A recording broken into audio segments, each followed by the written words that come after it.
যুক্তরাষ্ট্রের president Donald Trump Gaza সংঘাতের মাঝেই এক কড়া হুঁশিয়ারি উচ্চারণ করেছেন। তিনি বলেছেন, যদি হামাস যুদ্ধবিরতি লঙ্ঘন করে বা বেসামরিক নাগরিকদের উপর নির্যাতন ও ত্রাণ প্রবাহে বাধা সৃষ্টি চালিয়ে যায়, তাহলে হামাসকে নির্মূল করে দেওয়া বা তাদের সম্পূর্ণভাবে নিরস্ত্র করা ছাড়া অন্য কোনো বিকল্প থাকবে না।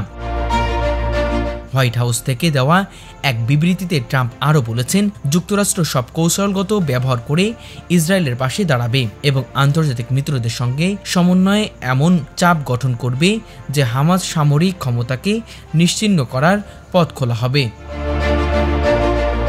ট্রাম্পের এই ঘোষণাটি কেবল রাজনৈতিক বাক্য নয়, এটি মধ্যপ্রাচ্যের কূটনীতিতে তীব্র আলোড়ন সৃষ্টি করছে, কারণ নির্মূল বা অপসারণ জাতীয় শব্দগুলো বাস্তবায়িত হলে তা কেবল মিলিটারি অপারেশন নয়, বরং ব্যাপক মানবিক ও কূটনৈতিক ঝুঁকি বহন করে।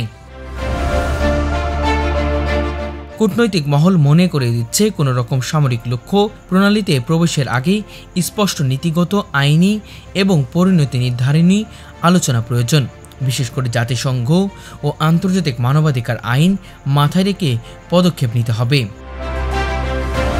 হোয়াইট হাউসের কঠোর টোন থাকা সত্ত্বেও সরকারি সূত্র বলছে, যুক্তরাষ্ট্র সরকারি বড়জনের স্থলবহর গাজার পাঠাবে না এবং বেশিরভাগ ক্ষেত্রে কৌশলগত সমর্থন, গোয়েন্দা নীতিক সহযোগিতা, কূটনৈতিক চাপই প্রাধান্য পাবে।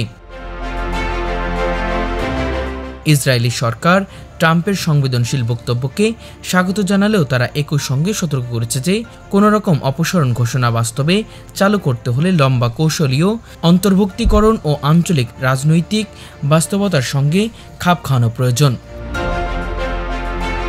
অপরদিকে কাতার, মিশর ও ইউরোপীয় ইউনিয়ন সেন্সর হুঁশিয়ারি উচ্চারণ করছে।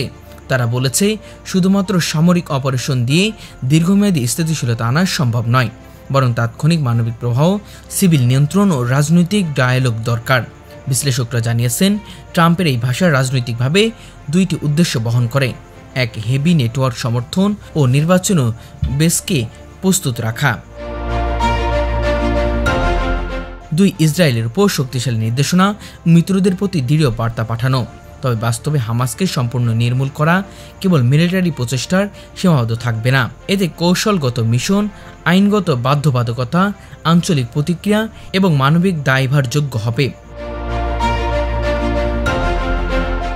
শেষ পর্যন্ত বলা যায়, ট্রাম্পের কড়া ভাষা গাজার নতুন অসহ্য চাপ তৈরি করছে।